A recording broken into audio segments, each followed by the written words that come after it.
In this guide, I'm going to show you how to redeem a Roblox gift card.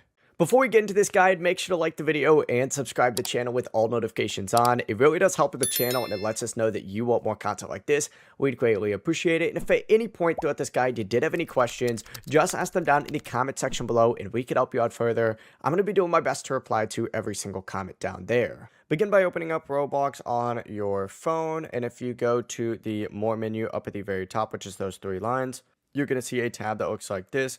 Go ahead and just select redeem codes right here, and it's going to redirect you exactly to the page you need to be. You'll already be signed in and everything. From here, you can just select this section and you can either scan it with your camera or just type in your code just like so.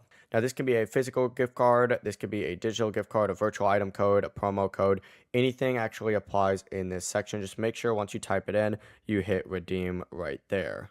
A lot of people will tell you you can't do this in the app. You can now. It's super convenient. Make sure you're doing it in the app because it saves you the hassle of having to sign in again. Before you leave this guide, make sure to like the video and subscribe to the channel with all notifications on. It really does help the channel and it lets us know that you want more content like this. We'd greatly appreciate it. If at any point throughout this guide you did have any questions, once again, ask them down in the comment section below and we could help you out further. I'm going to be doing my best to reply to every single comment down there. Have a great rest of your day though. Peace.